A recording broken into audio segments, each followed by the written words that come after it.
The village of Stretford-on-the-Wold had always prided itself on a sense of quiet continuity. Its narrow lanes, lined with honey-colored cottages and neatly trimmed hedgerows, seemed untouched by the chaos of the wider world. Villagers moved in predictable routines: morning tea at the vicarage, the Saturday market in the High Street, and the occasional gathering at the White Hart, the local inn where gossip flowed as freely as the ale. Yet, as the late autumn twilight settled over the rooftops, a curious unease began to stir.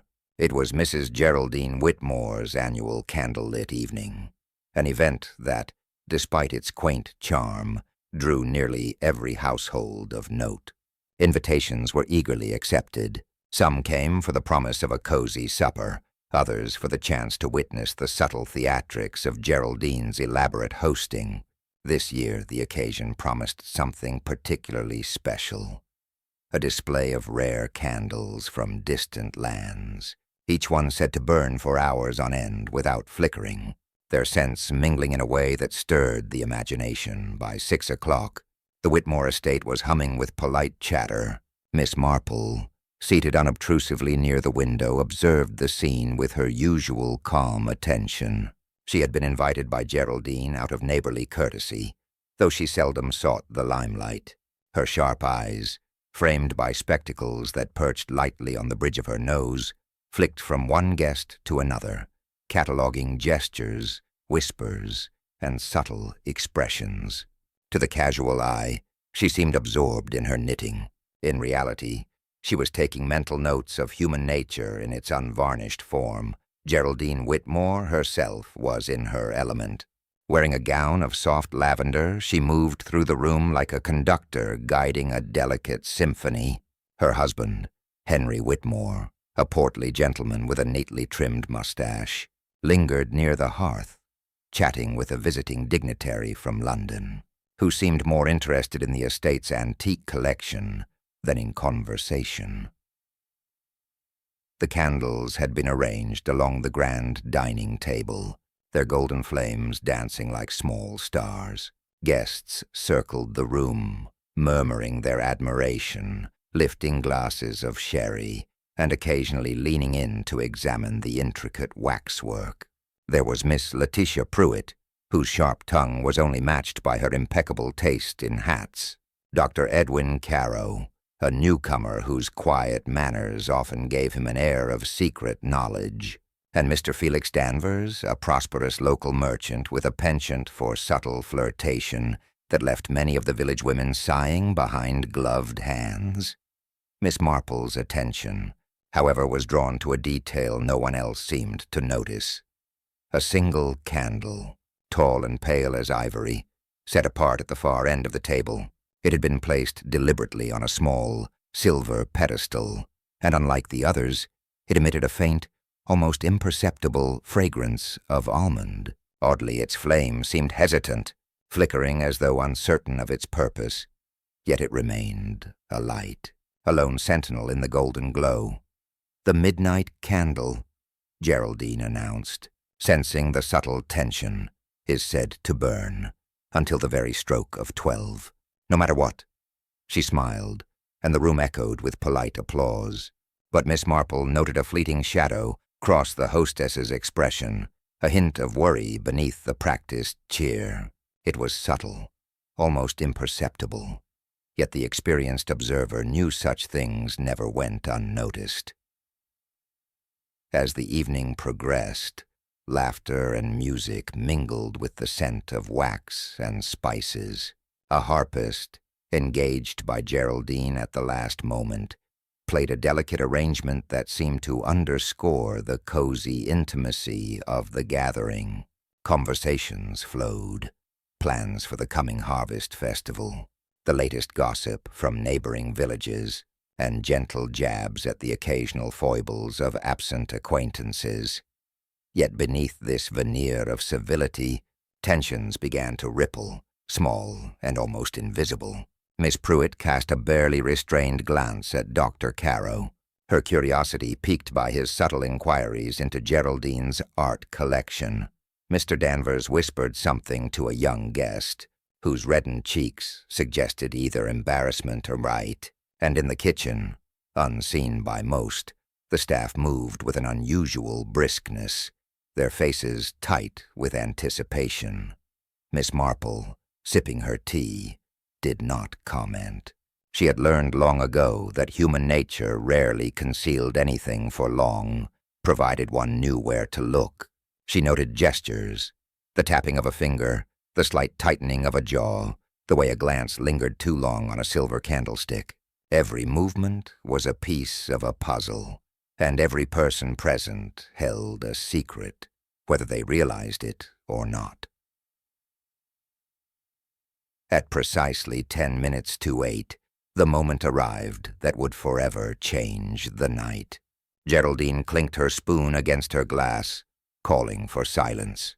The guests hushed, turning their attention to the centerpiece of the evening, the tall ivory candle. Then a sudden shiver of surprise ran through the room. The flame, which had burned steadily, wavered violently, and with an almost imperceptible hiss, shot a small plume of smoke upward. A faint acrid scent followed, and someone, Miss Pruitt, perhaps, squealed softly. The lights flickered briefly, plunging the room into a momentary shadow. When they steadied, a collective gasp rose. On the floor beneath the ivory candle lay the lifeless form of Geraldine Whitmore. Her lavender gown was scorched at the hem, and a faint trace of a bitter aroma lingered in the air. The guests froze, disbelief etched on their faces, while the candle continued to burn silently, a silent witness to the calamity. For a brief instant, time seemed suspended. No one moved, no one spoke. And then the chaos began. Shrieks, frantic calls to the servants, and the hesitant, puzzled murmurs of those who tried to make sense of the impossible. Miss Marple, however, remained calm. Her knitting lay untouched in her lap as she surveyed the scene with steady, penetrating eyes. In that instant, she understood two things. First, that the quiet village of Stretford-on-the-Wold would never be the same again. And second, that the solution would not lie in the obvious, but in the subtle, almost invisible patterns of human behavior. She rose slowly, her movements deliberate. "Everyone, please remain calm," she said softly, her voice carrying the authority of understated certainty. "Accidents, or something far more deliberate, happen, but we must notice what is here before we jump to conclusions." And as she spoke, her mind began to unravel the first threads of a tapestry that was both ordinary and deadly. A tapestry woven with secrets, resentments, and the kind of quiet vengeance that only a village like Stretford-on-the-Wold could conceal. The candle continued to burn, its flame defiant against the darkness, as the first whispers of suspicion began to circle among the guests. The news of Geraldine Whitmore's sudden death spread through Stretford-on-the-Wold like wildfire, carried not only by the servants who had witnessed the calamity, but also by those who had hurried to the scene at her summons. By the following morning, every corner of the village seemed to vibrate with whispered speculations. At Mrs. Bagshaw's bakery, the scent of fresh bread mingled with fervent gossip. At the post office, villagers lingered longer than necessary, exchanging theories with wide eyes and half-smothered gasps. And at the vicarage, the Reverend himself found his breakfast interrupted by a stream of concerned parishioners demanding answers. No one, it seemed, could comprehend how something so dreadful could occur in their quiet, predictable world. Some suggested accident, citing the candle's peculiar properties.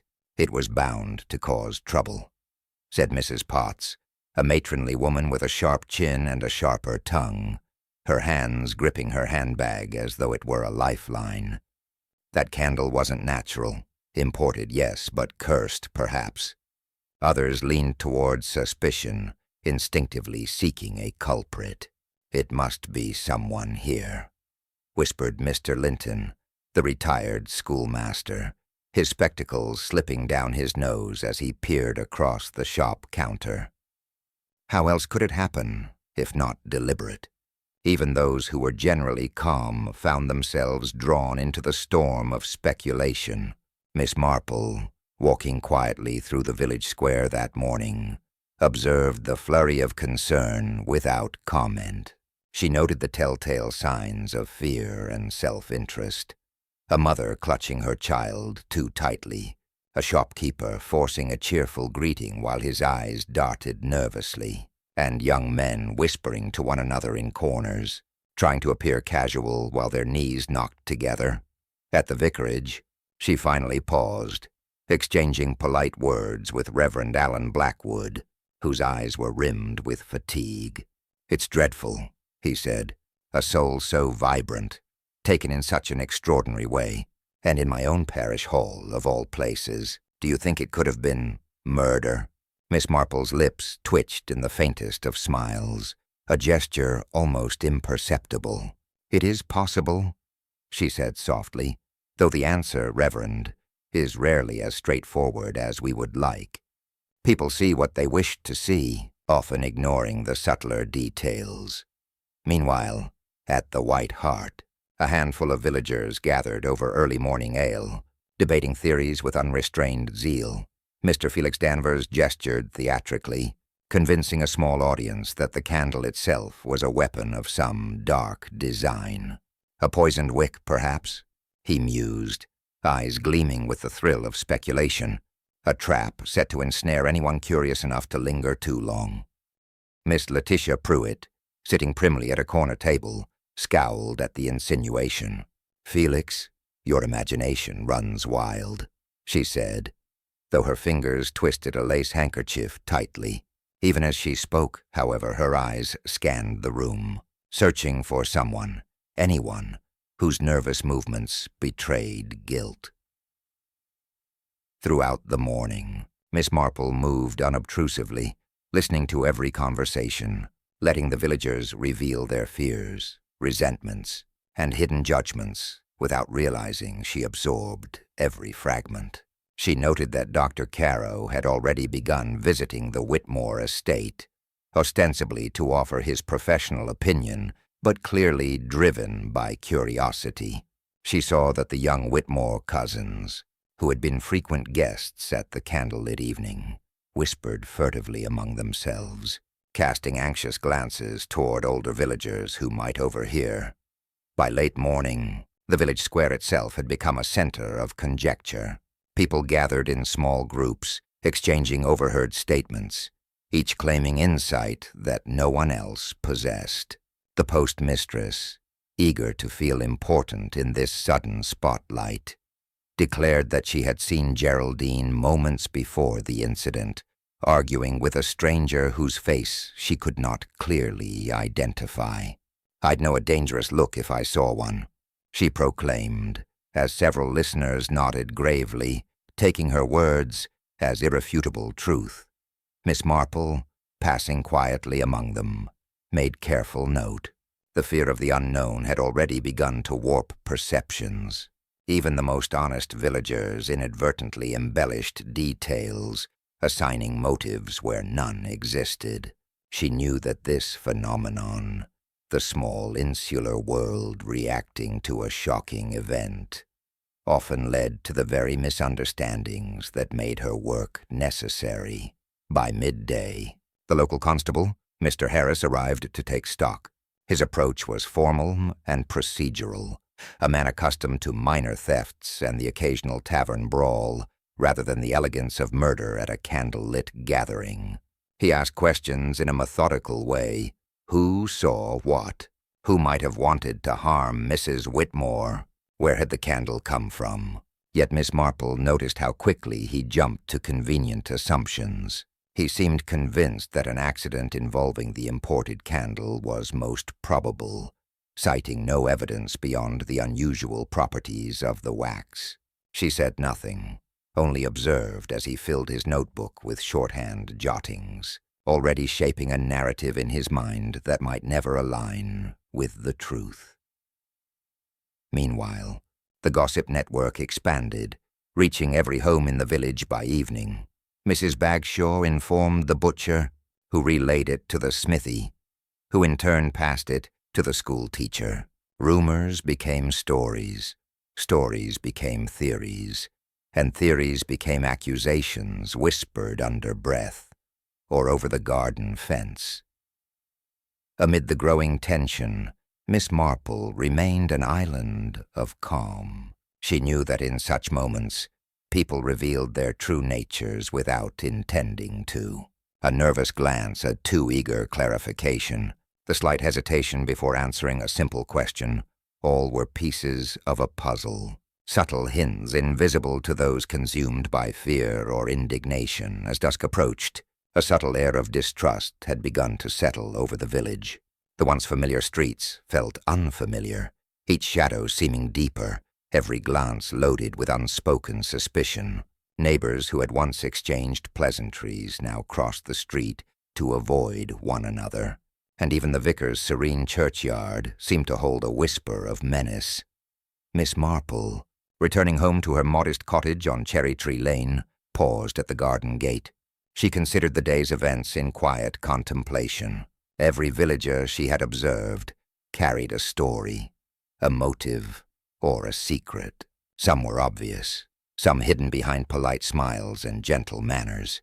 She understood that to untangle the truth, she would need patience, keen observation, and the ability to read between the lines of ordinary behavior. She set down her knitting and prepared a small pot of tea. The fire crackled softly in the hearth, casting flickering shadows on the walls. In the quiet of her sitting room, Miss Marple allowed herself a rare moment of reflection. Yes, she murmured to herself, pouring the tea. There is much to see, and many to watch, but one thing is already clear. The candle did not burn alone, and neither did the truth reveal itself at the stroke of midnight. That will take time, and patience is something the guilty rarely possess. Outside, the wind rustled through the autumn leaves. In the cozy, lamp-lit cottages of Stretford-on-the-Wold, suspicion grew alongside fear, and the village itself seemed to hold its breath, waiting for the next revelation that would either clarify or further obscure the tragic event of the candlelit evening. The morning following, Geraldine. Whitmore's shocking death began with an air of cautious restraint at the Whitmore estate. A thin frost clung to the manicured lawns, glinting in the early sunlight, yet inside, the atmosphere was tense and suffocating. Miss Marple arrived shortly after breakfast, ostensibly to offer her condolences, but in truth to observe. The house itself seemed altered. The once cheerful scent of polished wood and lavender now mingled with the faint tang of fear. Servants moved silently, their eyes avoiding one another, as though the mere mention of the previous night's tragedy could summon it back into the room. Miss Marple, guided by the housekeeper, Mrs. Pevensey, wandered calmly through the drawing-room, noting each detail. The way Geraldine's favorite chair was slightly askew, a small scorch mark on the carpet beneath where the ivory candle had stood, and the subtle smudge of soot on the silver pedestal. The local constable, Mr. Harris, was already there, clipboard in hand, attempting to interview household staff. His questions were precise but lacked subtlety. "Did you notice anything unusual last night? Anyone entering the room unexpectedly?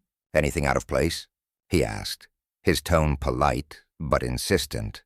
The maids, flustered, provided scattered accounts. One remembered hearing a faint hiss from the candle, moments before Geraldine collapsed. Another mentioned seeing Dr. Caro lingering near the centerpiece, though she could not recall whether it was before or after the fatal incident. The cook, accustomed to reporting everything from spilled sugar to missing knives, insisted that all the windows had been locked and that no stranger had entered. Miss Marple listened silently, her hands folded over her knitting. She did not take notes, did not press for clarity. Instead, She observed the tiny movements and hesitations that betrayed the staff's uncertainty. A downcast glance here, a brief quiver of the lips there. Each detail was more revealing than the words they reluctantly supplied. After the constable left for a brief errand, Miss Marple spoke quietly to Mrs. Pevensey, who seemed relieved at the diversion from the formal inquiries. "You see, my dear," Miss Marple began, her voice soft and unassuming, "the truth rarely shouts. It whispers. Often only those who know where to listen can hear it clearly." Mrs. Pevensey nodded, wringing her hands. "It was dreadful, Miss Marple. I have never seen anything like it. And yet, there is something odd, a smell, perhaps, or a way she fell. It seems too deliberate to be purely an accident." Miss Marple's eyes flicked to the corner of the room, where the ivory candle still stood, now carefully removed to a side table. The faint almond scent lingered. "Yes," she murmured. "The candle may not be entirely to blame. Sometimes the instrument of death is only part of the story." By midday, Miss Marple ventured into the village, intending to gather more context. Her first stop was the White Hart, where several villagers had already assembled, eager to share their own versions of the night's events. The bartender, a portly man with a nervous manner, leaned over the counter. "They say it was murder," he whispered conspiratorially, lowering his voice despite the emptiness of the room. "And yet I cannot imagine who would do such a thing. Nobody here has a reason, except perhaps, I don't know, someone from outside." Miss Marple nodded slightly, sipping her tea. She had no intention of speculating aloud. Instead, she let the villagers speak, revealing in their casual commentary not only their fears but also their own desires to conceal truths or shift blame. Each fragment of gossip was a clue in disguise, a tiny thread she would later weave into a coherent picture. At the same time, Dr. Caro arrived, ostensibly to offer his professional assessment of Geraldine's demise. Polite and soft-spoken, he carefully examined the scene, measuring the scorch marks, noting the faint almond odor, and asking precise questions about the candle's composition. His scientific approach contrasted sharply with Miss Marple's subtle methods. She observed him, noticing the slight impatience in his manner when the staff's answers were vague, and the almost imperceptible satisfaction when a theory seemed plausible, even if unfounded. "What do you think happened?" asked Miss Pruitt, who had joined them, unable to resist inquiry despite her characteristic propriety. Miss Marple's reply was gentle, almost casual. "I do not yet know, but the smallest detail, the one everyone overlooks, is often the one that tells the whole story. It is seldom the obvious path that leads to the truth." Meanwhile, news of Geraldine's death had reached neighboring villages. Local reporters, sensing intrigue, began asking questions about the candle's origins, the Whitmore family, and the potential for scandal. Miss Marple noted how external attention affected the villagers. Pride, fear, and the instinct to protect one's reputation began to color the retellings of the evening, distorting facts in subtle ways. By the afternoon, Miss Marple returned to the Whitmore estate, intent on a more careful examination of the scene. She crouched near the table where the ivory candle had burned, studying the slight scorch patterns on the carpet and the faint residue on the pedestal. Her eyes then roamed to the room itself, noting the placement of furniture, the angles of shadows cast by the afternoon sun, and the slight smudges on window panes. Each observation, while seemingly minor, added a layer to her understanding of the night's events. Her mind, always alert to human behavior, also noted the reactions of those around her. The Whitmore cousins, who had been present at the candlelit evening, lingered near the hallway, speaking in low voices, avoiding eye contact. Even Henry Whitmore, the usually composed husband, appeared unusually rigid, as if trying to maintain dignity while concealing unease. Miss Marple's own method was quiet but deliberate.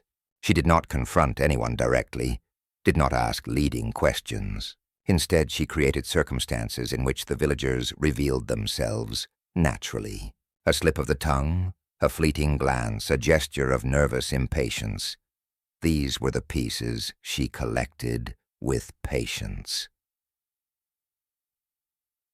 By evening, the estate was quieter, though the tension lingered in the air like smoke. The servants moved silently.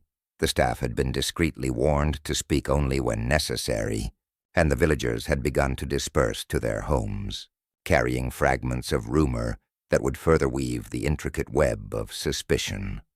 Miss Marple remained by the drawing-room window, gazing at the fading light over the frost-kissed gardens. She reflected on what she had observed that day. The outward signs of grief, fear, and confusion were only the beginning.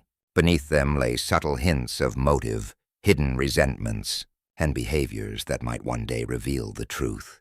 Yes, she whispered to herself, the candle may have burned until midnight, but the secrets of this village will take far longer to ignite, and some flames, though quiet at first, burn more fiercely in the shadows than in the light. As she closed her notebook and prepared her knitting for the evening, Miss Marple felt the familiar thrill of anticipation. The pieces were slowly revealing themselves, though the puzzle was far from complete, and while the constable relied on procedure and appearances, she trusted the invisible language of human nature, the truth that only careful observation could uncover. The investigation, in its earliest stage, had begun, and though the villagers were absorbed by rumor and fear, Miss Marple was already watching, listening, and quietly assembling the clues that would eventually unravel the mystery of the candle that burned till midnight.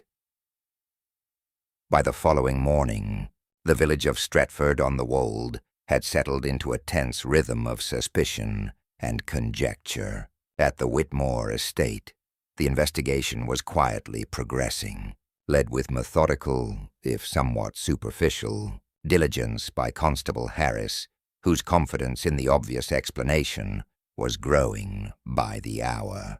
To him the culprit seemed as clear as daylight, an accident gone horribly wrong, or perhaps a misstep by one of the household staff. Yet for Miss Marple, the signs were far more subtle and far more troubling. She had spent hours the previous day observing behaviors, noting contradictions, and listening to the murmurs that villagers allowed to slip in casual conversation. It was astonishing what a small, contained environment could reveal when one paid attention. The nervous flicker of an eye, the half-hidden sighs, the hesitation before a simple answer. Every action, however minor, carried weight. The first formal suspicion fell on Dr. Edwin Carow, the quiet newcomer whose presence at the candlelit gathering had been unusually attentive. Villagers speculated that he had lingered near the ivory candle longer than was strictly necessary, and his calm, analytical demeanor had been misinterpreted as cold calculation. Miss Letitia Pruitt was the first to voice her concern openly, whispering to anyone who would listen at the White Hart, "He was too calm for a man who witnessed such a tragedy, too precise, too careful, and yet somehow too interested." By mid-morning, the rumor had spread, and even the constable entertained the notion, though his focus remained on procedural certainty rather than psychological nuance. Dr. Carow, sensing the growing tension, offered his observations with courteous professionalism, yet there was an unmistakable tightness in his manner, a subtle defensiveness in the way he adjusted his cufflinks and cleared his throat before speaking.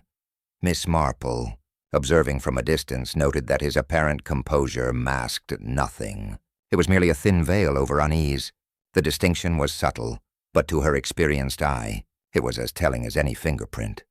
As the day wore on, another figure emerged as a potential suspect, Mr. Felix Danvers, whose flirtatious glances the previous evening had drawn both annoyance and envy.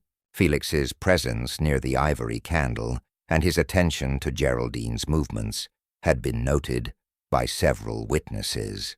Furthermore, he had recently quarreled with Geraldine over a business matter involving the shipment of rare candles, an argument overheard, according to villagers, at a small social gathering the week prior.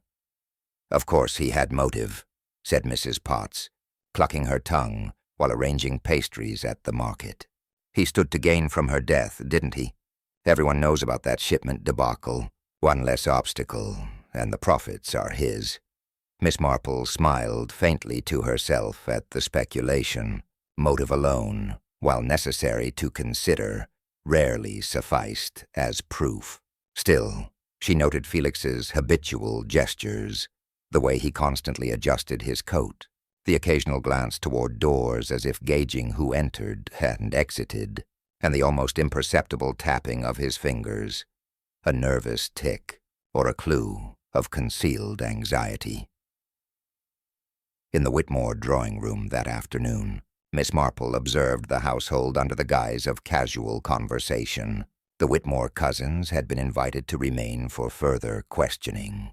Their initial shock had mellowed into cautious curiosity, yet Miss Marple noticed fissures in their composure, subtle exchanges of glances, whispered comments when adults were distracted, and a sudden, defensive tightening of posture whenever certain topics arose. "Curious, isn't it?" Miss Marple said softly to Mrs. Pevensey. "How quickly people reveal themselves under pressure, even when they believe no one is observing."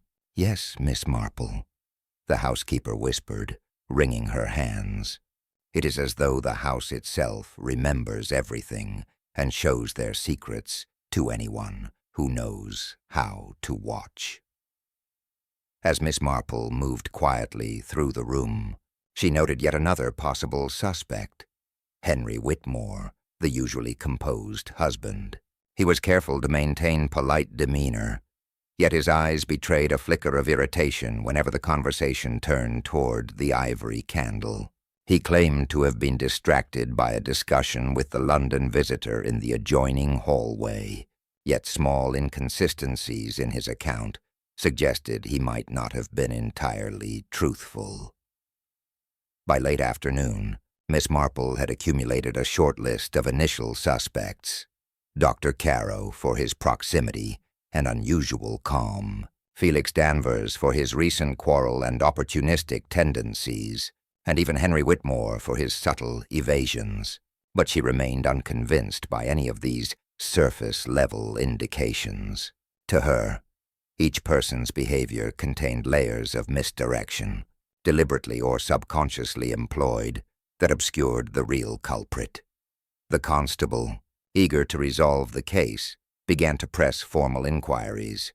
He questioned the staff again, revisiting points about who had entered the drawing room during the evening, whether any candles had been handled incorrectly, and if anyone had displayed unusual interest in the rare collection.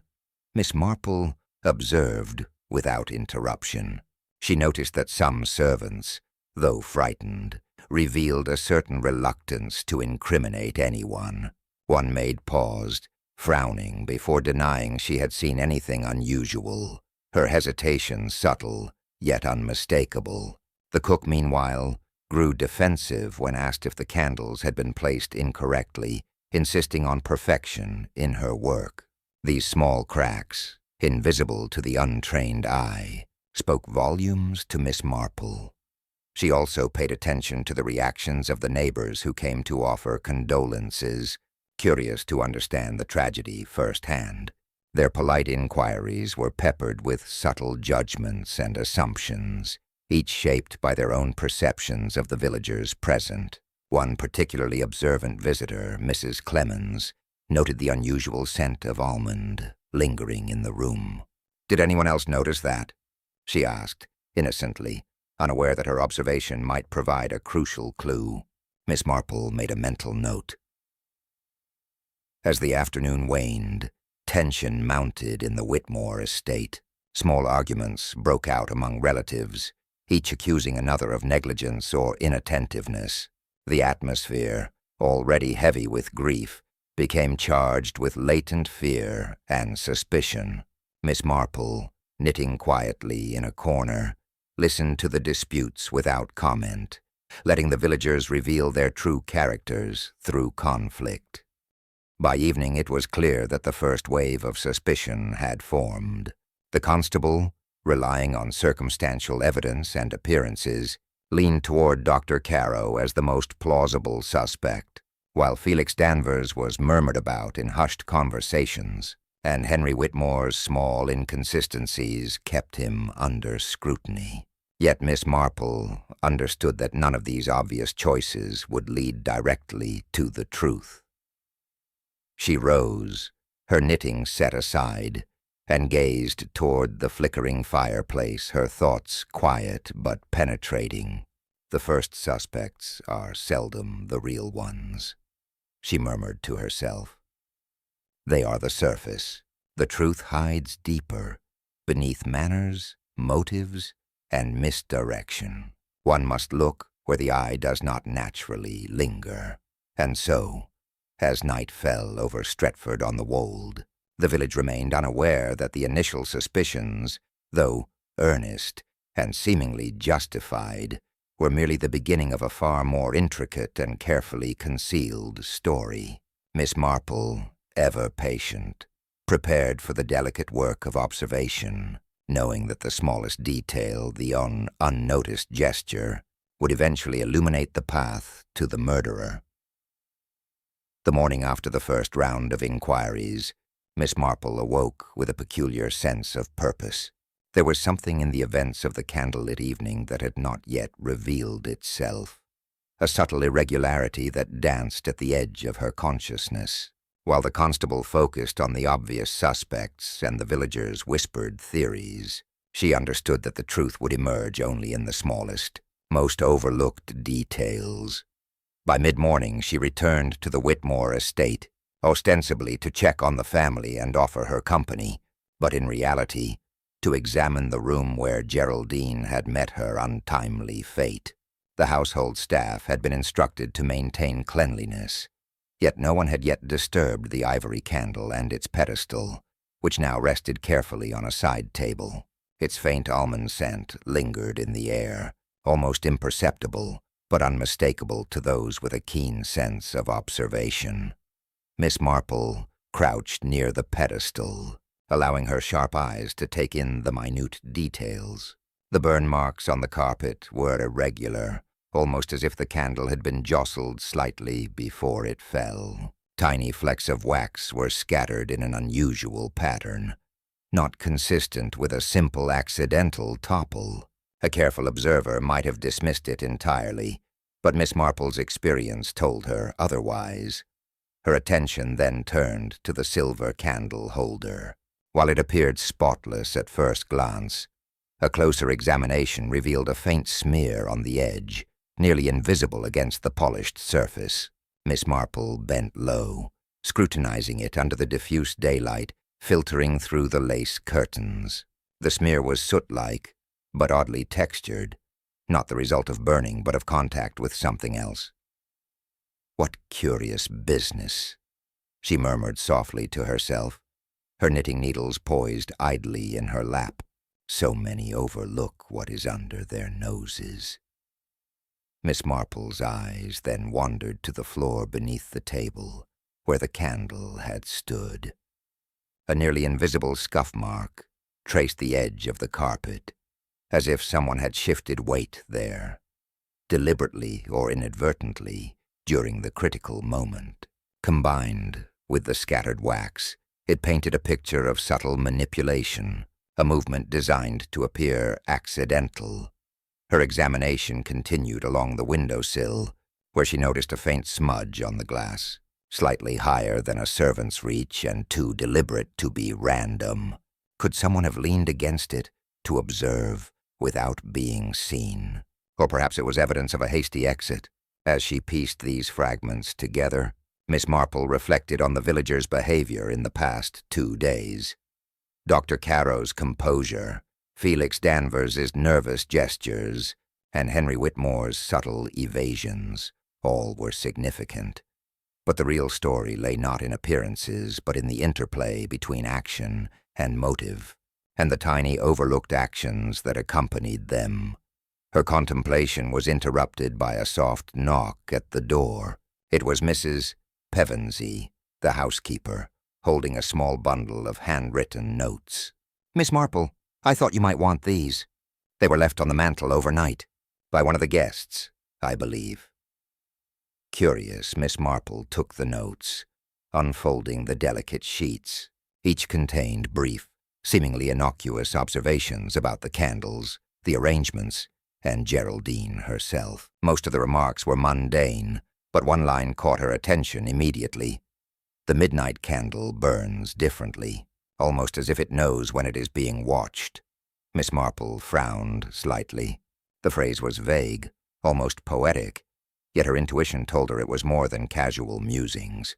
The wording implied awareness, timing, and a deliberate action tied to observation, an idea that resonated with the irregularities she had noticed in the burn pattern, the wax flecks, and the smudge on the pedestal. She rose from the chair and moved to the window, peering out at the autumn garden where the sunlight dappled the frost-covered hedges. The scene appeared serene, almost idyllic, yet Miss Marple understood that serenity often concealed a web of intentions, fears, and carefully concealed truths. Her thoughts drifted to the villagers she had observed during the first 2 days of investigation. Each had left a subtle mark, whether in gesture, word, or glance. Now these marks began to coalesce into patterns she had not yet articulated. Felix Danvers' anxious tapping, Dr. Carrow's over-precise measurements, and Henry Whitmore's fleeting glances toward the door all became threads in a tapestry of behavior that revealed intent. Miss Marple returned to the candle, kneeling once more. She lightly tapped the pedestal with her knitting needle, testing the weight and balance. It responded exactly as she expected, yet she sensed that its stability had been manipulated, if only for a brief moment, by someone with knowledge of its fragility. It was then that she noticed a nearly invisible fingerprint on the underside of the pedestal. Not a smudge, not a residue, but the faint impression of a fingertip, pressed with deliberate care. Such a mark would have been invisible to the constable and unnoticed by the staff. Yet to Miss Marple, it was a significant piece of evidence. It suggested direct handling, a careful placement intended to appear innocent, and a knowledge of the candle's peculiarities. Her mind worked quietly, aligning all the observations, the irregular burn marks, the wax flecks, the smudge on the pedestal, the subtle fingerprint, and the strange almond scent. Each element, seemingly minor on its own, now formed a cohesive narrative, pointing to deliberate interference rather than accident. Yet the most telling detail of all was behavioral rather than physical. Miss Marple recalled the constable's repeated assumptions, the villagers' eager speculations, and the faint reactions of the household staff. All these human responses were mirrors reflecting the hidden truth, revealing not only who might have had opportunity and motive, but also who could manipulate appearances while remaining unnoticed. For the first time since the tragedy, Miss Marple felt a flicker of clarity. She understood that the candle's role was not just accidental or ornamental. It had been used as a tool, a device to mask the true nature of the crime. And the subtle traces it left behind, unnoticed by most, would be the key to unraveling the mystery.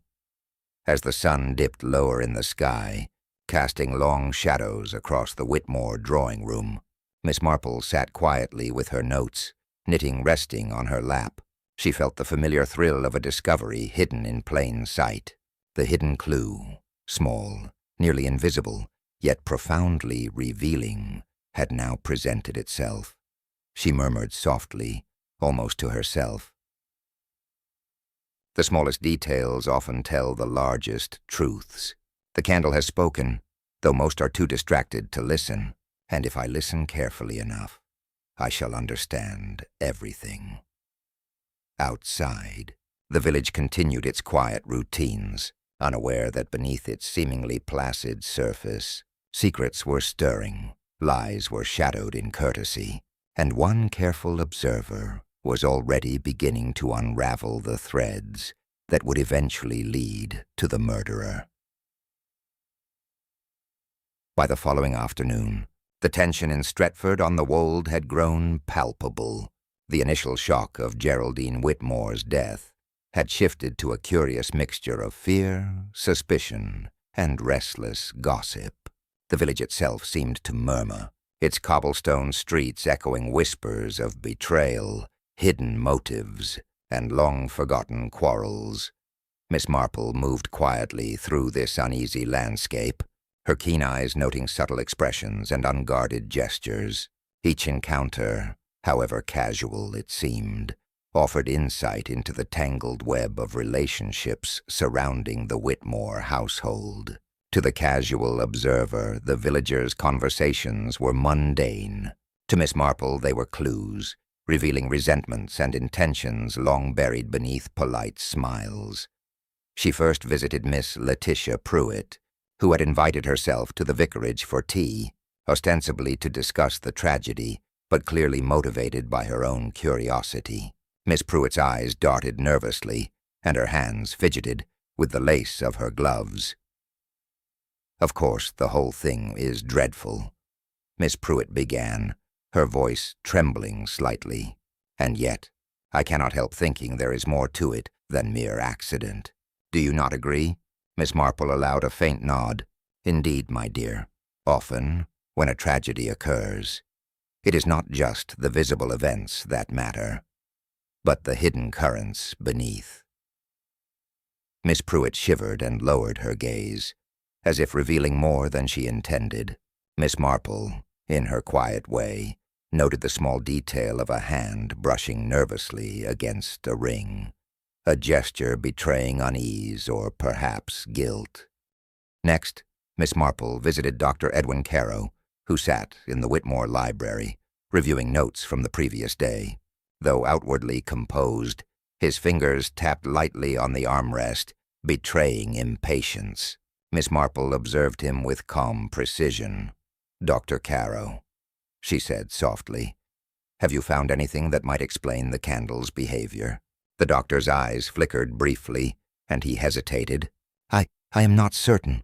The candle is unusual, yes, but nothing points conclusively to foul play. I merely wish to understand how such a delicate flame could cause such a result." Miss Marple noted the careful phrasing. His words were technically accurate, yet the subtle evasions and focus on the object, rather than human action, suggested he was concealing more than he revealed. She filed the observation away for later reflection. By mid-afternoon, she walked along the high street, where villagers had gathered in small groups, exchanging whispered theories. Felix Danvers leaned against the corner of the post office, speaking in low tones to a young acquaintance. His conversation was punctuated by glances toward nearby windows, almost as if ensuring he was not overheard. Miss Marple approached unobtrusively, allowing herself to be seen but not intruding on the conversation. Felix stiffened slightly, an almost imperceptible shift in posture, and quickly changed the subject to the trivialities of the village market. She smiled faintly to herself. Behavior such as this, though minor, was often more revealing than a confession. The slightest signs of anxiety, the urge to control perception, the avoidance of particular topics, all indicated a conscience burdened with something more than curiosity.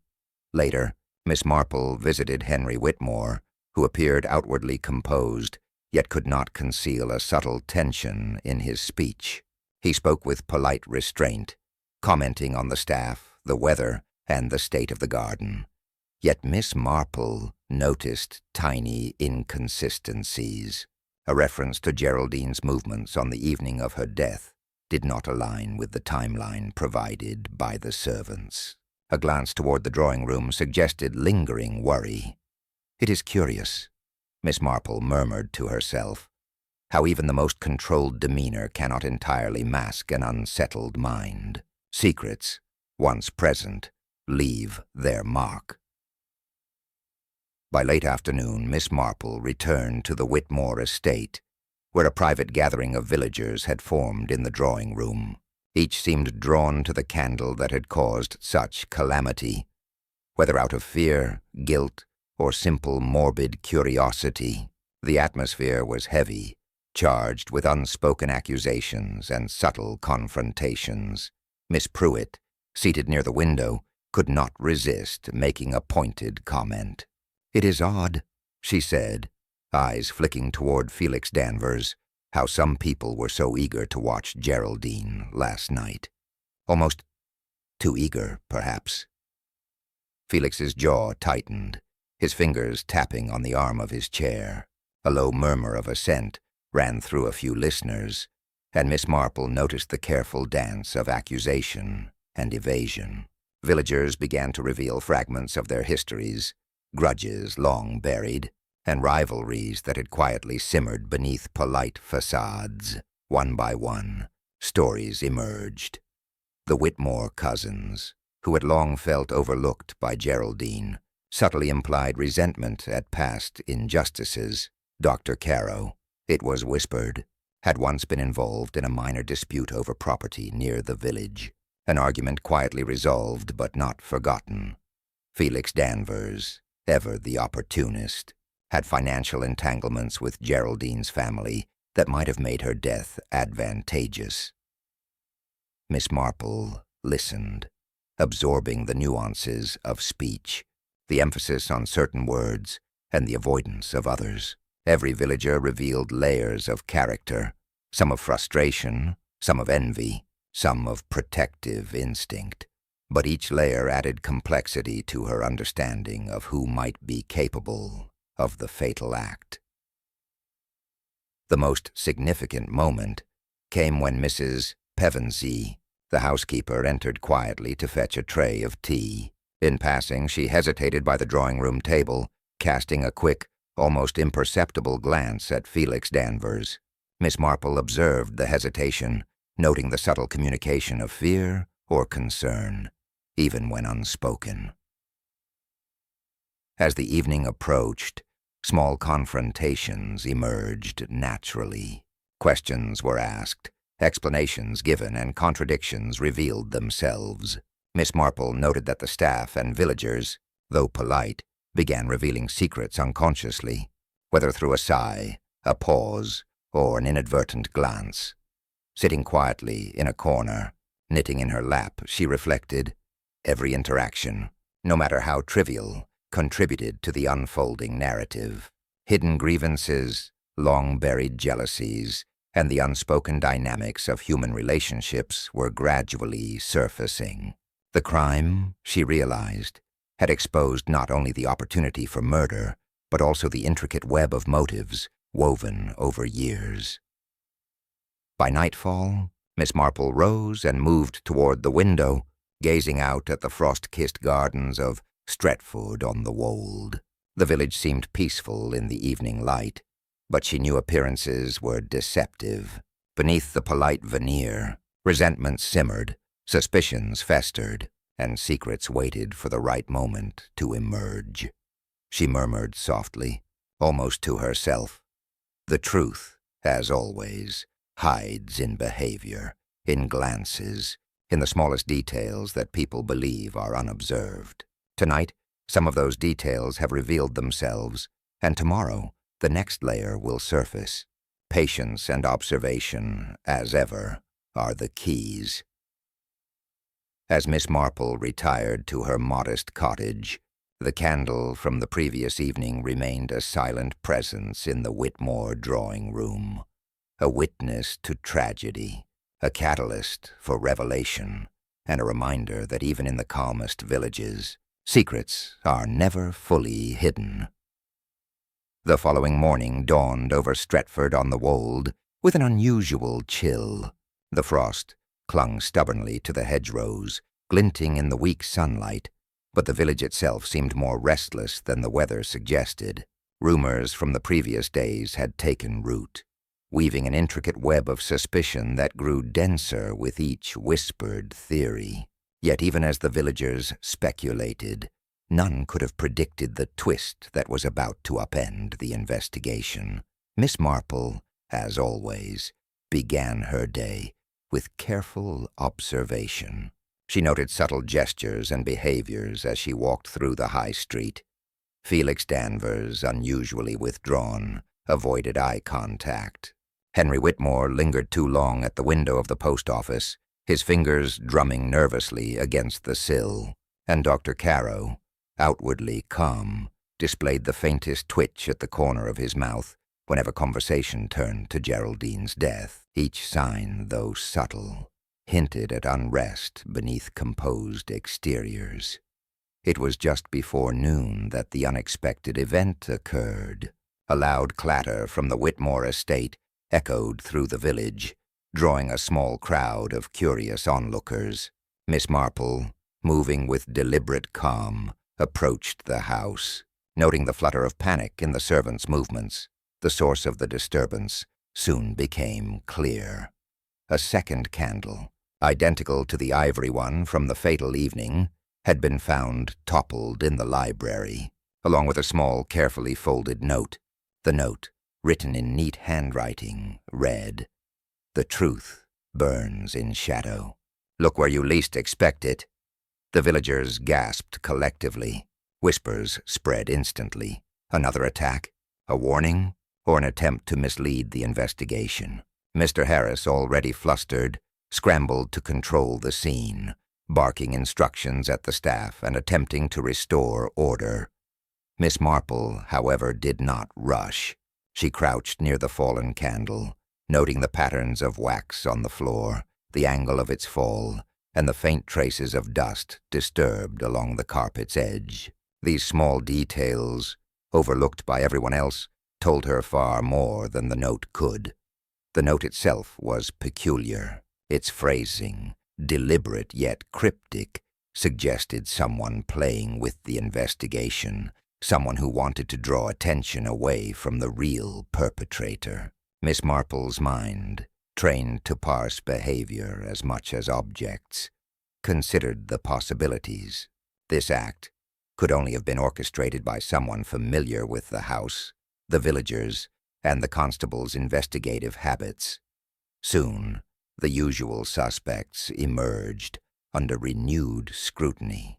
Felix Danvers, who had been nervous the previous day, now appeared flustered beyond measure. He denied any knowledge of the candle or the note, but his hesitation, the way his eyes darted toward exits, and the subtle clenching of his fists suggested deeper involvement. Or at the very least, fear of implication. Dr. Carow, however, reacted differently.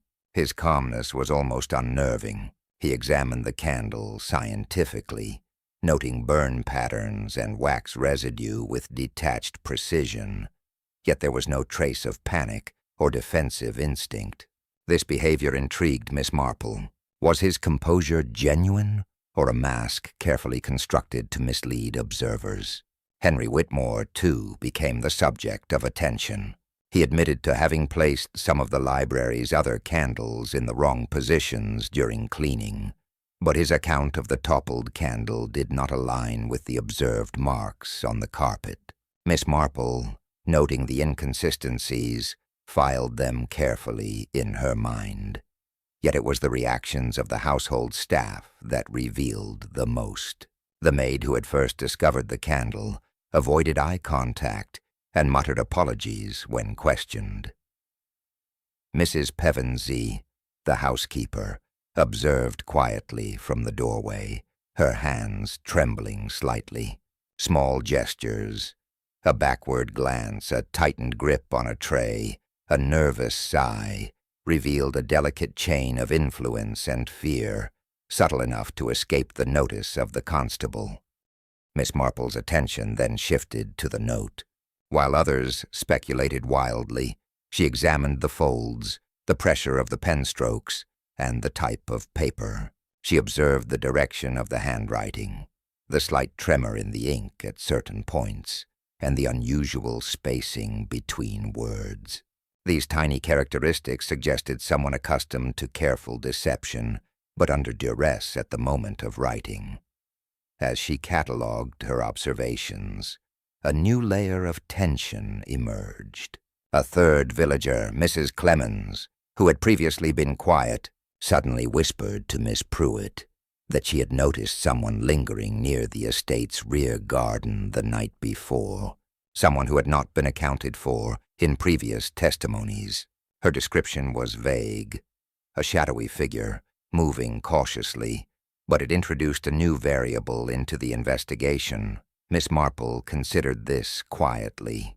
The presence of an unnoticed observer could explain certain inconsistencies: a displaced candle, an overlooked smudge, or the almond scent lingering longer than expected. The realization added complexity, yet it also clarified where to focus her attention in the coming days. By late afternoon, the constable attempted to organize the scene, interviewing each member of the household and the visitors present the night of the first incident. Each testimony, though well-intentioned, was colored by nervousness, embarrassment, or the desire to appear innocent. Miss Marple, in contrast, paid attention to what was not said. Glances toward the note, the way hands moved over the teacups, and subtle body language that contradicted spoken assurances. As the villagers debated whether the second candle was a prank, a warning, or a second attempt at murder, Miss Marple quietly compiled a mental map of who was where, who handled what, and how behavior revealed intent. The note had not confused her. It had illuminated the patterns of manipulation. Whoever had placed it wanted to mislead and control the perception of the investigation.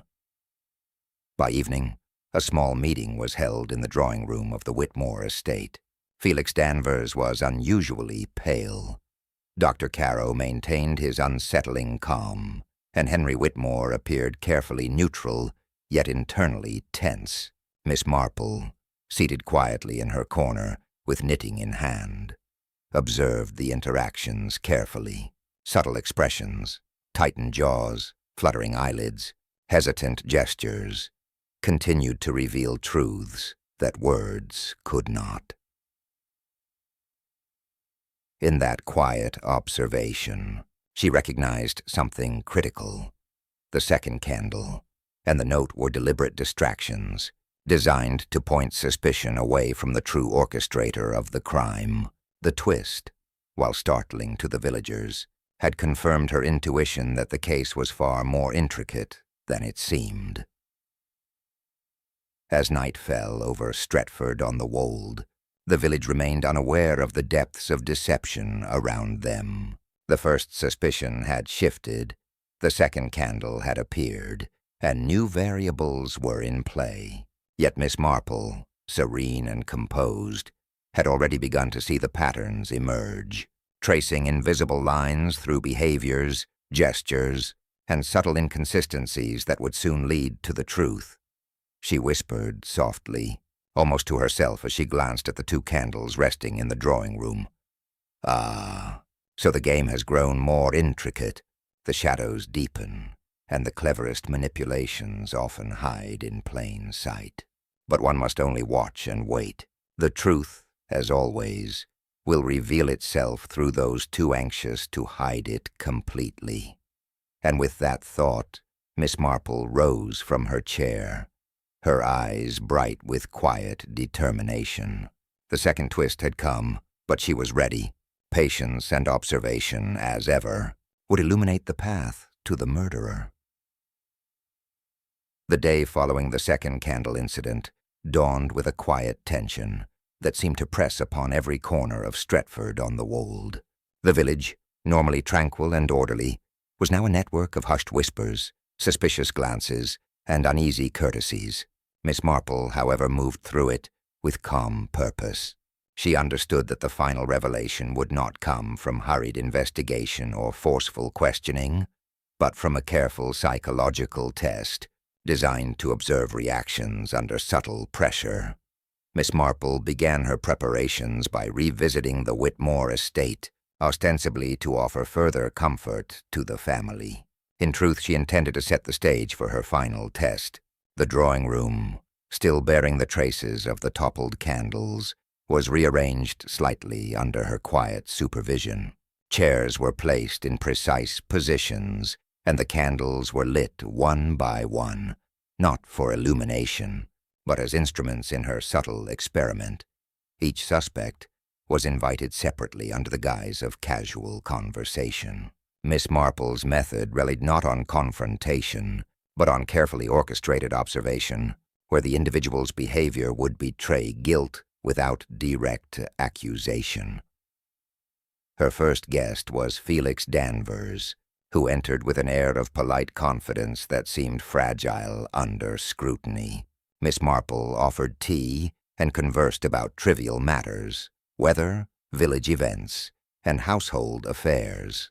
She deliberately allowed her attention to wander to the candles, commenting lightly on their scent, positioning, and the peculiar nature of the ivory flame. Felix's reaction was subtle but unmistakable.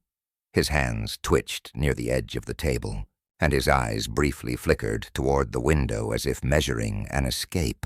Miss Marple's gentle inquiries, "Do you recall the way that candle burned last night? And is it not strange how some flames seem to resist guidance?" were designed to elicit unease without accusation. Next, she invited Dr. Edwin Carow. The doctor's composure was near perfect, but Miss Marple noted small cracks beneath the mask. When she spoke of the candle's unusual burn and the note found in the library, his fingers drummed rhythmically on the armrest, and his gaze occasionally strayed to the doorway, perhaps calculating observation angles. Yet he maintained polite detachment, answering carefully and never volunteering unnecessary information. Henry Whitmore was summoned last. Miss Marple subtly commented on minor inconsistencies in the previous day's accounts. She mentioned the smell of almonds, the slight scuff marks, and the irregular burn patterns. Henry's jaw tightened, and his hands, which had been folded neatly in his lap, began to twist nervously in small motions. His attention, however, was fixed on Miss Marple herself rather than the candle, a small but significant detail. Miss Marple observed all these reactions with patience, knowing that the smallest, seemingly insignificant responses could betray far more than overt speech. She had learned long ago that guilt has a language of its own, expressed in hesitation, fleeting gestures, and unconscious avoidance. After tea, she asked each guest to recount the events of the previous evening one by one. Felix's narrative was precise yet defensive, emphasizing others' movements and downplaying his own. Dr. Carow's account was measured, almost too methodical, lacking the natural errors of memory that any eyewitness might exhibit. Henry Whitmore's recollection, however, contained subtle contradictions, tiny temporal shifts, misaligned sequences, and an overemphasis on his own innocence. Miss Marple allowed each testimony to unfold naturally, making no overt judgment. She took mental note of patterns and discrepancies, her mind weaving them into a coherent tapestry. Each guest, she observed, responded differently to mention of the candles, the note, and the faint almond scent.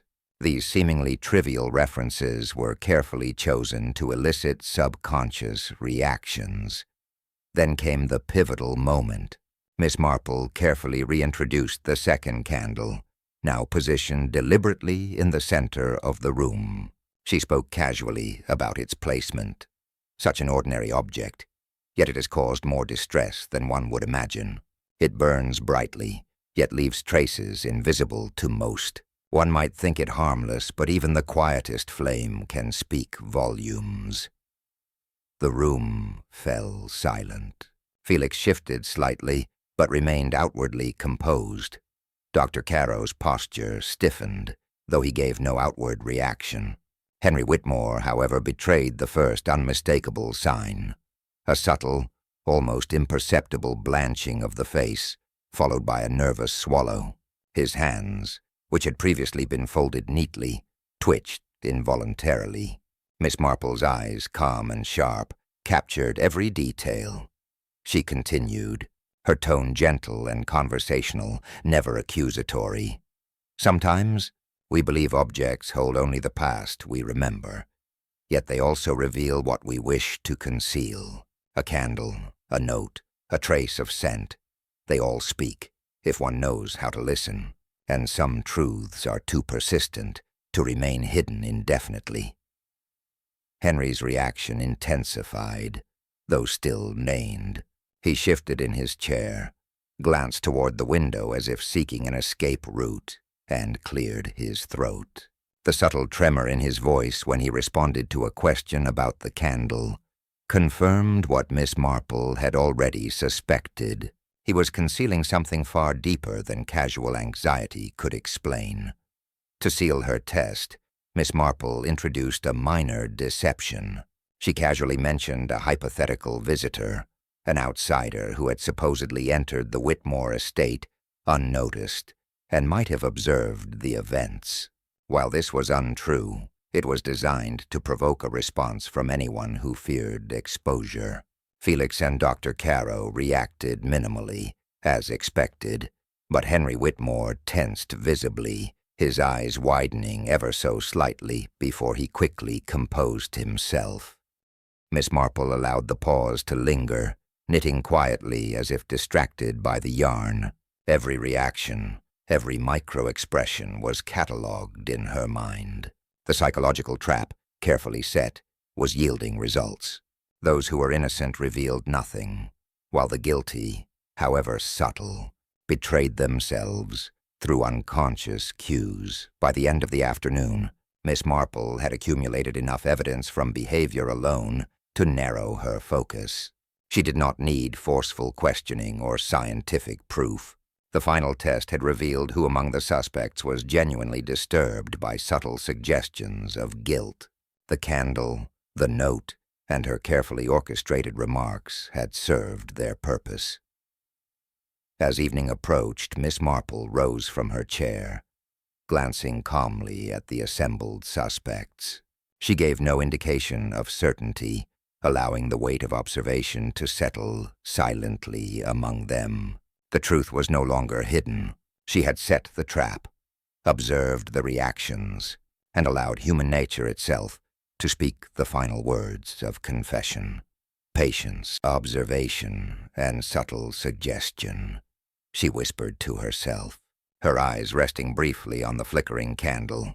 That is how one discerns truth, where others see only suspicion.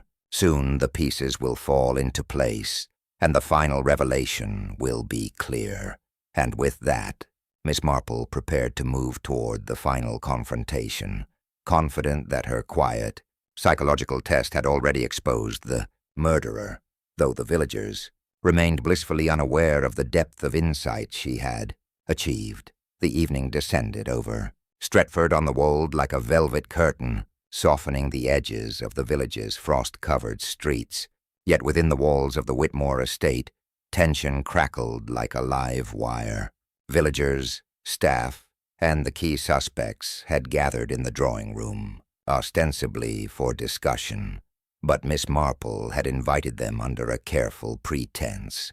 The revelation of the candle's mystery, and the truth behind Geraldine Whitmore's tragic death. Miss Marple, knitting calmly in her corner, allowed the room to settle into quiet expectancy. Each person's posture, glance, and subtle facial expression provided her with confirmation of observations she had been accumulating for days. She knew the final disclosure must be gentle, yet precise, leaving no ambiguity. Clearing her throat softly, she addressed the assembled group. "My friends," she began, "we have all spent the past days considering the events of that ill-fated evening. Much has been observed, much has been said, and yet the truth, like the flame of a candle, illuminates only when one sees clearly. She paused, letting the statement hang in the air. A faint rustle of nerves passed through the room, unnoticed by all except herself. Miss Marple's eyes, calm but piercing, swept across the faces of each suspect, reading subtle cues of tension, fear, and guarded composure. The first suspicion, naturally, fell upon those who appeared near the candle that evening. Dr. Caro, Felix Danvers, and even Mr. Whitmore each had reasons to appear involved. Yet appearance is not evidence. Behavior, however, behavior seldom deceives. She rose slowly and approached the ivory candle, now sitting safely upon its pedestal. Her fingers lightly traced the edges, emphasizing the delicate burn patterns, the small wax flecks, and the faint smudge only a keen observer could detect. "Observe," she said softly, the traces left by an object that seemed ordinary. A toppled candle is rarely accidental when the markings are as unusual as these. Tiny scuffs upon the carpet, the pattern of wax, the subtle fingerprints, all reveal deliberate manipulation. Felix Danvers shifted in his chair, lips pressed tightly together.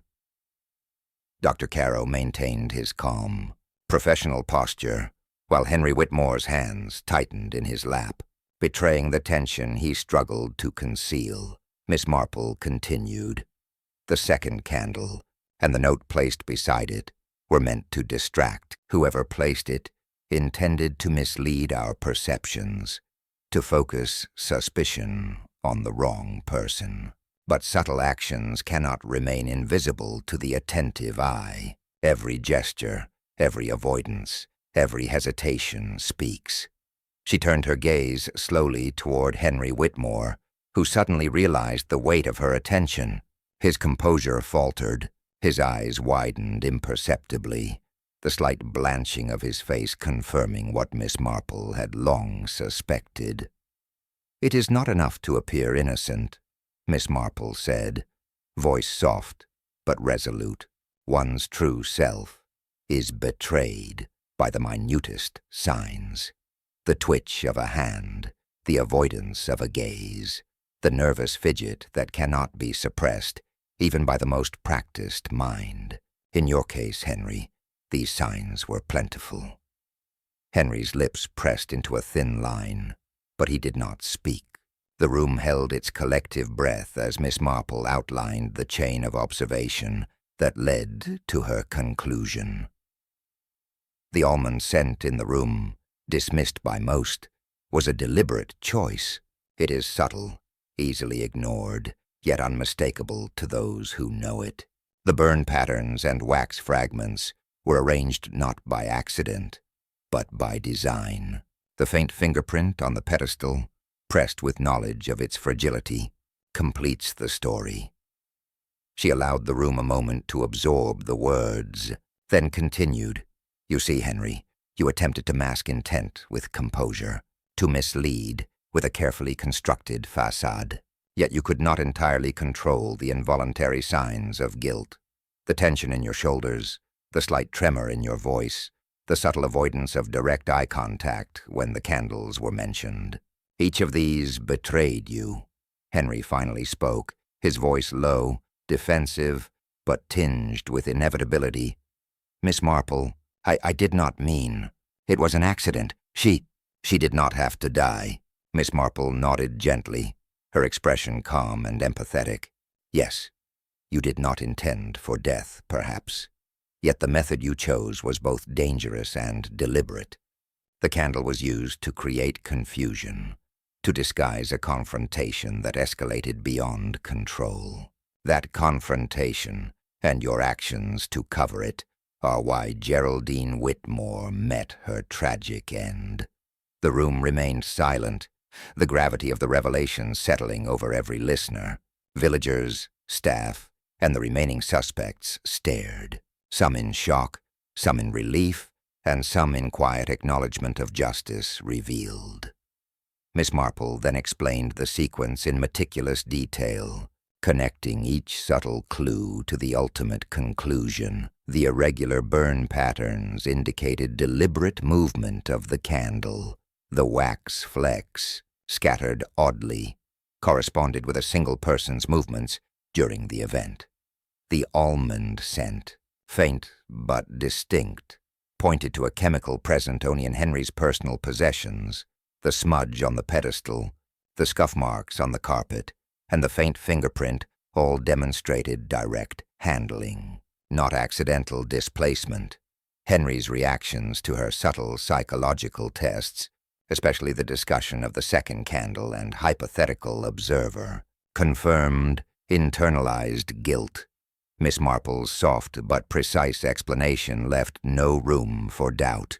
The villagers absorbed the evidence not merely as facts, but as a demonstration of human behavior revealing truth where appearances deceive. Henry Whitmore, overwhelmed by the clarity of observation, slumped in his chair, finally acknowledging the pattern of his own actions. He spoke no further, leaving the room in stunned silence as the constable moved to formalize the resolution. Miss Marple, returning to her corner, resumed her knitting, allowing the room to settle. She looked around calmly at the faces, noting a mixture of relief, astonishment, and a subtle sense of closure. The village, now aware of the truth behind the tragedy, could begin the slow process of reconciliation and reflection. Yet she knew, as always, that human nature remained unchanged. The outward calm would return, but beneath it, the intricate web of desires, resentments, and secret intentions would endure. An eternal reminder that even in the most tranquil villages, appearances can be deceiving, and subtle observation is the key to understanding human motives. She murmured softly, almost to herself, "The candle has burned its course. The truth is revealed, and yet the human heart remains as intricate as ever. One must watch, listen, and never assume that what is seen is all there is to know." And with that, Miss Marple, serene and composed as ever, let the villagers begin to process the revelation, confident that justice had been discerned through quiet observation, patience, and the delicate reading of human behavior. The days that followed the revelation of Geraldine Whitmore's death were quieter in Stretford-on-the-Wold, though the village itself remained steeped in a subtle tension. Gossip persisted, but now it was tempered by acknowledgement of the truth, and an understanding that the peaceful exterior of the village had, for a brief but profound period, concealed treachery. The household of the Whitmores slowly returned to routine, though each room retained an echo of the tragedy, a whisper of the candle that had burned until midnight and exposed secrets long hidden. Miss Marple, as always, moved with a quiet purpose, observing the residual patterns of human behavior that lingered even after the case had been resolved. She visited the Whitmore estate one final time, greeted warmly by Mrs. Pevensey and the remaining household staff. The rooms were clean, orderly, and yet every corner spoke of recent tension. She paused at the drawing-room table, where the ivory candle now stood upright, unlit but no less significant. "The candle tells its story," Miss Marple murmured softly, her fingers brushing the polished surface. "It burns in silence, and yet it witnesses all." In her quiet walk through the village, she observed a subtle shift in demeanor among the villagers. Felix Danvers, who had been so nervous and evasive during the investigation, now greeted neighbors with a careful smile, though the tension in his shoulders had not entirely disappeared. Dr. Caro continued his practice, but his meticulous movements carried a faint self-awareness, a recognition that observation can detect what intention seeks to hide. Henry Whitmore, the central figure of the tragedy, had retreated into quiet reflection. His public demeanor was composed, yet Miss Marple noted the faint lines of worry on his face and the way his hands clasped tightly when he believed no one was watching. There was a weight of guilt that lingered, invisible but palpable, reminding the village that even resolved cases leave impressions upon the conscience. Miss Marple's reflections were interrupted briefly by the village constable, who approached her with a small smile. "Miss Marple," he said, tipping his hat, "I cannot thank you enough. Without your observations, the truth might have remained obscured. I had hoped, of course, for a simpler explanation, but your insight—" He paused, shaking his head with gentle admiration. Miss Marple smiled faintly. "Observation, my dear constable, is often more revealing than questioning or force. People betray themselves in ways too subtle for many to notice.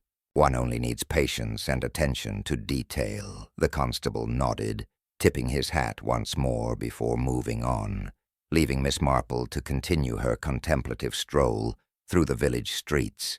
The cobblestones glimmered faintly in the morning sunlight, frost still clinging to the edges, and the air carried the crisp scent of early winter. Life seemed normal, yet she knew that beneath the polite greetings and orderly routines, the intricate web of human motives remained unchanged. Her thoughts returned to the subtle cues that had ultimately exposed the murderer: the almond scent, the toppled candles, the fingerprint on the pedestal, the wax flecks, and the irregular scuff marks on the carpet. Each had been a small piece of a larger puzzle, unnoticed by most. Yet to Miss Marple, they had told a complete story. She reflected on how human behavior itself, unguarded and instinctive, had been the key to unlocking the truth, far more so than any physical evidence could have been. By mid-morning, she returned to her modest cottage on the edge of the village. The warmth of the fire and the quiet comfort of familiar surroundings were a soothing contrast to the emotional intensity of the preceding days. Miss Marple sat in her favorite armchair, knitting resting loosely in her lap, her mind cataloging the lessons learned from the case. "It is always the subtleties," she whispered to herself. "The micro-expressions, the hesitations, the gestures people believe are invisible. The smallest actions reveal the largest truths. And yet people remain unaware, trusting only appearances. One wonders whether they will ever learn." The village slowly resumed its routines. Markets reopened. Children ran along the frost-covered lanes, and neighbors exchanged pleasantries that now carried a faint undertone of awareness. Villagers spoke of Geraldine Whitmore in hushed, respectful tones, acknowledging the tragedy, but also the revelation of her untimely death. There was a sense of closure, though tinged with an understanding that human frailty and secrecy could never be entirely eradicated. Miss Marple's presence, quiet and unassuming, had facilitated the return to equilibrium. She attended a small tea gathering in the vicarage that afternoon, listening politely to conversations about weather, local events, and preparations for the upcoming Christmas season. Yet even here, she noted the tiny shifts in tone and gesture, subtle signs of lingering concern and reflection among those who had been closest to the events. Her observations confirmed what she had long understood. Human nature rarely changes, even when truth is revealed. The same resentments, jealousies, and ambitions that had led to the tragedy remained, though temporarily subdued by the clarity of justice. As twilight descended, Miss Marple returned to her armchair, knitting in hand, and allowed herself a moment of quiet reflection. She considered the Whitmore household, the villagers, and the subtle interplay of intentions that had shaped the events of the past days. The case had been resolved, yet the lessons endured. Careful observation, patience, and an understanding of human behavior are more potent than any forensic analysis. She glanced at the ivory candle, now extinguished, sitting silently on the side table. It had burned until midnight, had witnessed human frailty, and had ultimately played a part in the revelation of truth. "Such small things," Miss Marple murmured, "and yet they illuminate so much.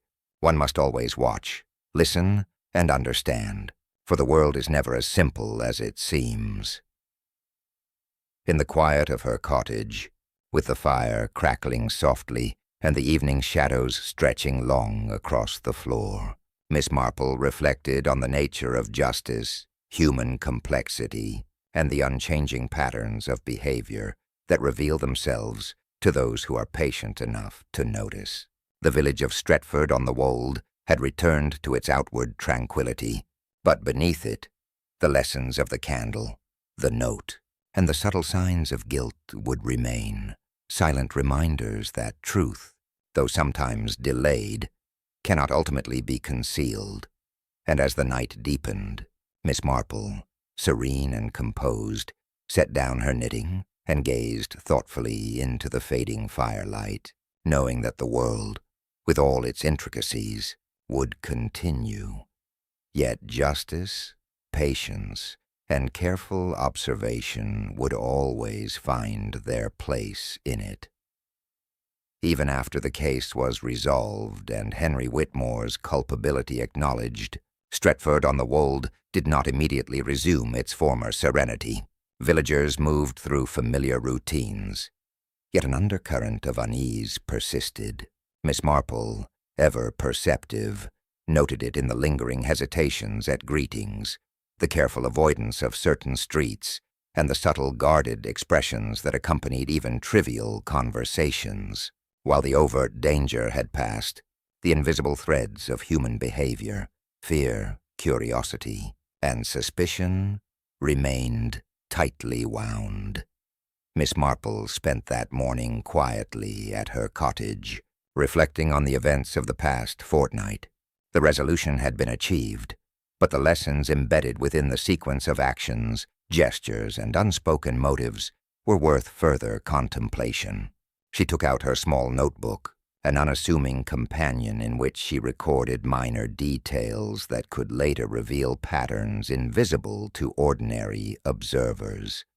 She noted once again the vital role of human instinct and micro-expression, the faint tremor in Henry Whitmore's hand, the subtle twitch in Felix Danvers's lip when the second candle was mentioned, the deliberate composure of Dr. Carow that nearly masked anxiety.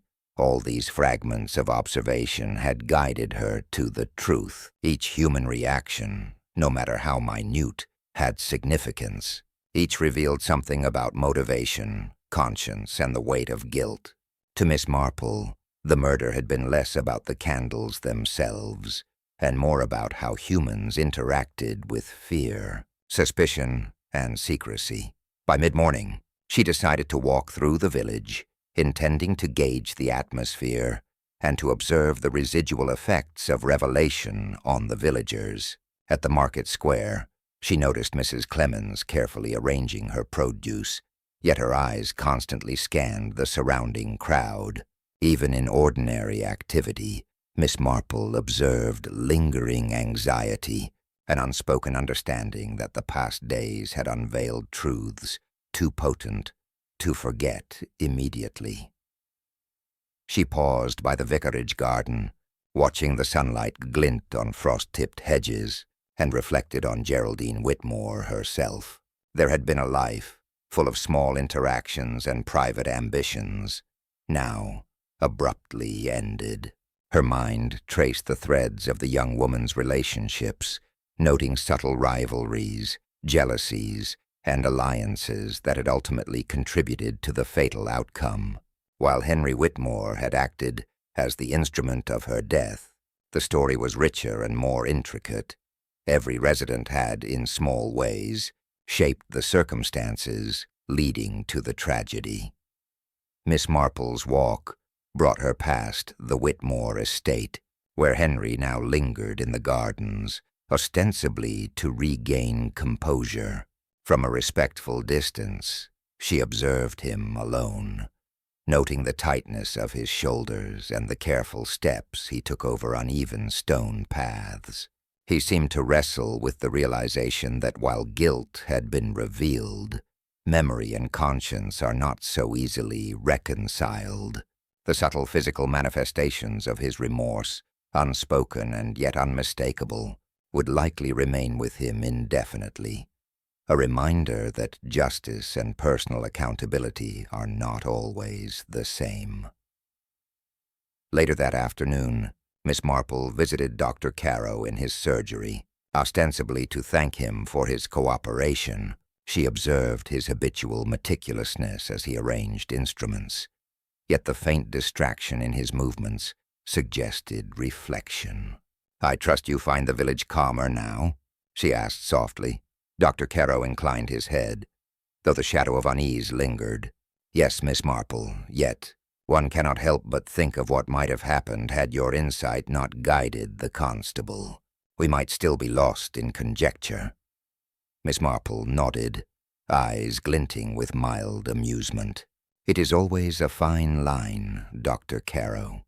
One observes, one waits, and one allows human nature to reveal itself. Science has its place, certainly, but it is often behavior, not evidence, that tells the final story." Her path later took her to Felix Danvers, who lingered near the edge of the village green. He seemed less anxious now, but not wholly relieved. Miss Marple approached casually, commenting on the crispness of the air and the beauty of frost-covered branches. She watched his responses carefully. Gestures, hesitations, tone of voice. Even though he was not guilty, the events had left their mark, and Miss Marple, quietly empathetic, recognized the subtle imprints of shared human experience in him as well. By evening, Miss Marple returned to her cottage with a sense of contemplative closure. The village had endured the shock, discovered the truth, and yet life continued, colored forever by the events surrounding the fatal candle. She placed the ivory candle from the Whitmore estate upon her mantel as a silent symbol of observation, vigilance, and the persistence of truth. Sitting in her favorite armchair, knitting in hand, Miss Marple reflected on the larger moral lesson of the case. Human nature is rarely simple. Motives are layered. Actions are often influenced by years of subtle resentment or ambition, and appearances can be deliberately deceiving.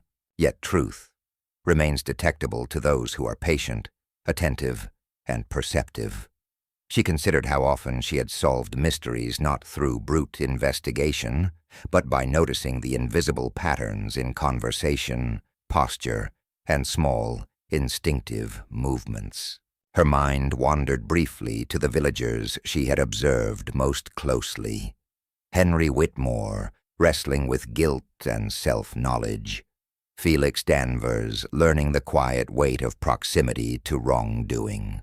Dr. Caro, reminded of the fine balance between detachment and responsibility. And the household staff, whose vigilance, discretion, and loyalty had subtly influenced events. She understood that the case was as much about the interplay of personalities as about the act itself. Night fell, drawing long shadows across the cottage walls. The fire crackled quietly, illuminating Miss Marple's serene expression. She whispered, softly, almost to herself, "Even when one case ends, the patterns persist. People may move on, but the threads of behavior, motivation, and conscience continue to weave unseen. One only needs to notice, to observe, and to understand. The world is never as simple as it seems."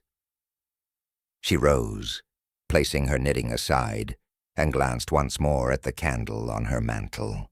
Though extinguished, it remained a symbol, a witness to human frailty, to secrets revealed, and to the quiet power of observation and patience.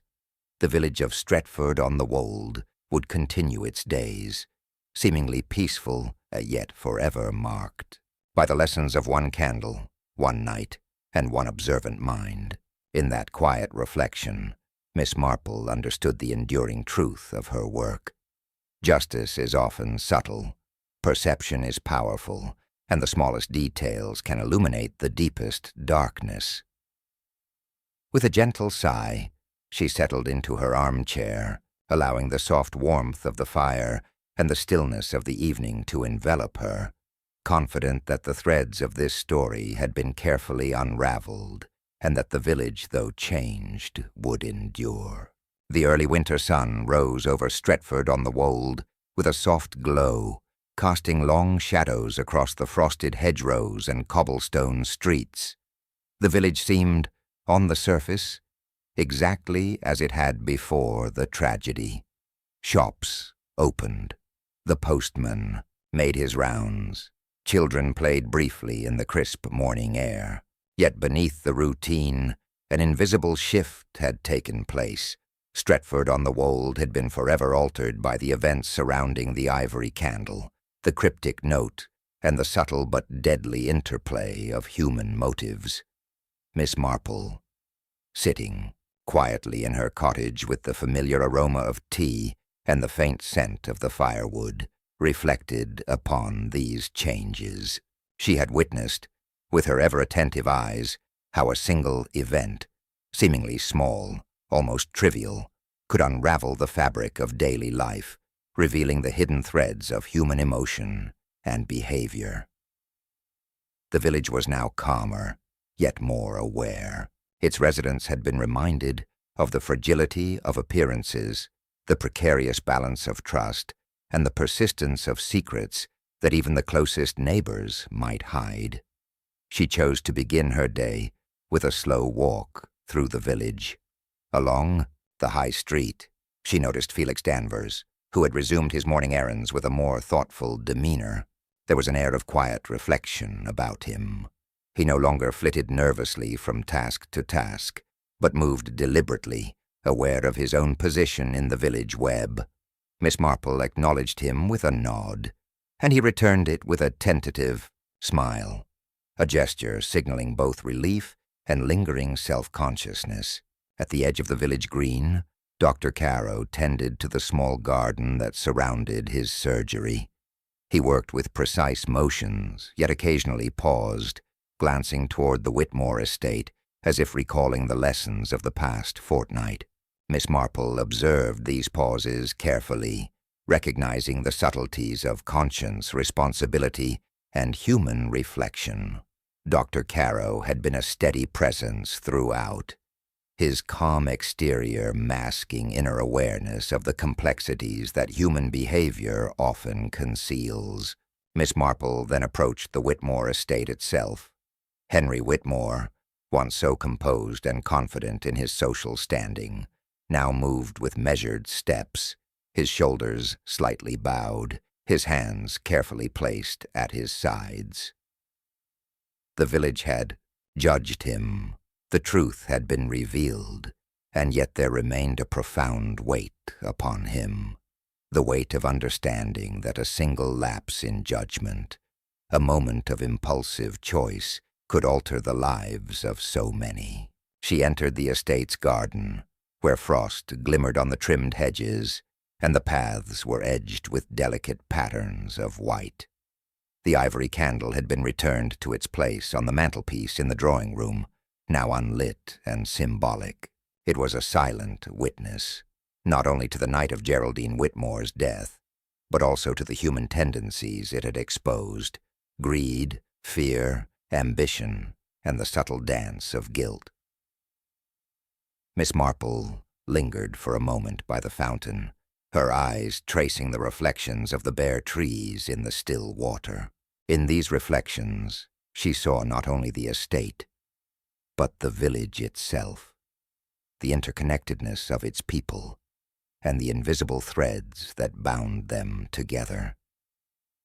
She understood, as she had many times before, that even when justice is served, human nature remains a mosaic of complexity, sometimes harmonious, often flawed, but always revealing if one watches closely.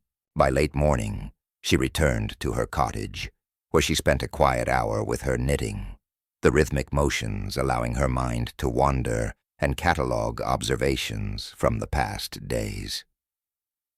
She reflected upon the villagers she had observed most closely: Felix Danvers, whose subtle anxieties had revealed his humanity; Dr. Caro, whose calmness had been both a strength and a subtle barrier; and Henry Whitmore, whose guilt had been both the instrument of exposure and the burden of consequence.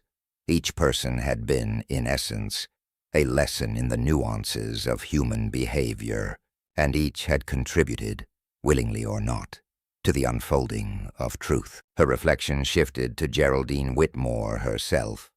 Though she had perished tragically, her story had illuminated the vulnerabilities and strengths of those around her.